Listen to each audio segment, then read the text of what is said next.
Tenemos el gusto de estar en contacto con el doctor Diego Guelar. Ustedes conocen bien, ha sido embajador en Brasil, en Estados Unidos y en China. Es un experto en cuestiones diplomáticas. Y le queríamos consultar. ¿Qué tal, Diego? ¿Cómo está? Soy Osvaldo Pérez San Martino. Sí, ¿cómo le va? Buenas tardes. Buenas tardes. Jorge Enríquez está llegando, así que probablemente comparta luego este diálogo. Lo queríamos entrevistar, entre muchos otros temas, por esta preocupación que genera la posibilidad de que China sea la concesionaria o una empresa china de un puerto en Tierra del Fuego. ¿Cuál sería el inconveniente, cuál sería el problema que ha generado tantas alarmas? Yo no comparto la preocupación, decididamente. Yo creo que haya una fábrica de urea, que es un fertilizante para la soja muy importante en Argentina, en Brasil, en Paraguay, en Uruguay, en territorio argentino, y que se pueda hacer un puerto que es imprescindible porque el mercado natural de este fertilizante va a ser Argentina y Brasil. Es un dato importante porque no alcanza con la planta de Profértil que está en Bahía Blanca, así que tenemos que importar mucho fertilizante, tanto Argentina como Brasil. O sea, tener una fábrica que lo haga en territorio argentino, que genere empleo, impuestos, etcétera. Es lógico que lo haga en Tierra del Fuego porque está el gas ahí, la urea se hace centralmente con gas, y el puerto es una necesidad para justamente transportarla a Brasil. Es decir, sería muy difícil hacerlo por tierra desde Tierra del Fuego, que es además una zona franca, por lo tanto se le facilitan las importaciones a Brasil. Es una zona franca reconocida en los acuerdos del Mercosur, o sea que es una inversión. Yo no sé por qué vamos a desestimar inversiones que vengan de China o de Brasil, que son nuestros dos socios más importantes en el mundo. Entonces yo la verdad siento mucho que hoy, por motivos de que Argentina no se pueden hacer inversiones, por motivos cambiarios, de inflación, de riesgo país, esto no ocurra, pero tener una prevención o tener el miedo o generar toda una historieta alrededor de esto, yo creo que es equivocado. He escuchado a algunos dirigentes, inclusive vinculados a Juntos por el Cambio, tener algún temor sobre una especie de cesión de soberanía y que China a través de esto estaría... No, pero todo eso es historieta, no importa quién la consuma o quién la divulgue. Que haya una inversión en una planta de urea, de fertilizantes, que obviamente necesitamos, que se haga en Tierra del Fuego, es justamente por este motivo que estoy dando. Está el gas ahí, hay condiciones para exportar a Brasil, lo mismo el puerto. Todo lo demás es historieta, mitomanía, versos. Desgraciadamente cada día estamos más lejos del mundo y entonces tenemos esa tendencia a construir fantasmas donde no los hay. Yo al menos no los veo. Sí. Es cierto que estamos, escucho también hablar, algunos expertos, de una nueva guerra fría, que en este caso sería entre Estados Unidos y China. No, hay una competencia muy fuerte entre Estados Unidos y China, muy razonable. Una es la superpotencia que viene ya del siglo XX y que se proyecta, por supuesto, a seguir siendo superpotencia en el siglo XXI.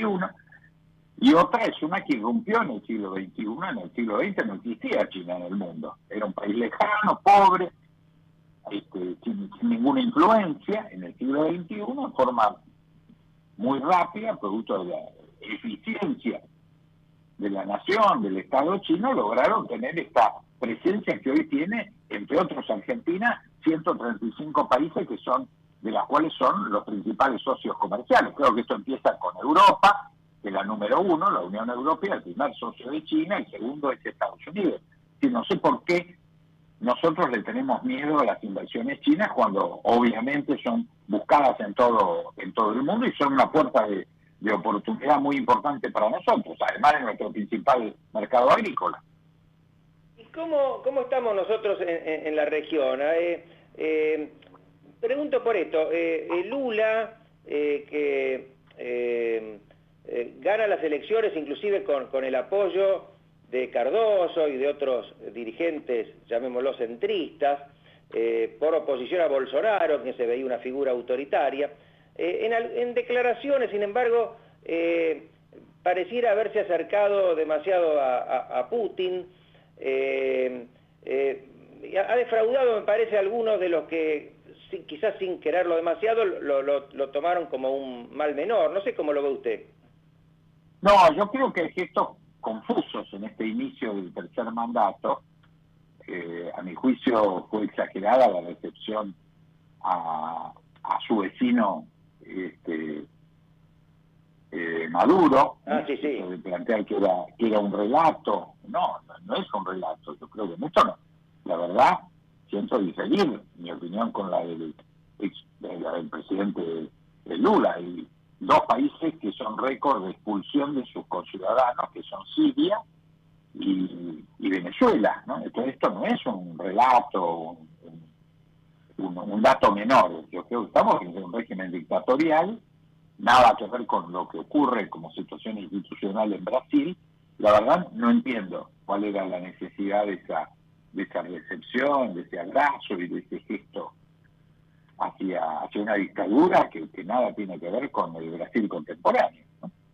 ¿Y cómo ve usted a nuestro país, nuestro gobierno en materia de relaciones internacionales? Porque siempre durante la presidencia de Alberto Fernández fue más bien confuso, ¿no? Como tanto como en la política doméstica. Sí, yo creo que nadie, es obvio, la política exterior es un brazo de la política de un país, no es otra política, ¿no? Es la política nacional proyectada hacia afuera, pero no es otra política. Siempre digo que es un brazo hoy muy importante en el mundo global.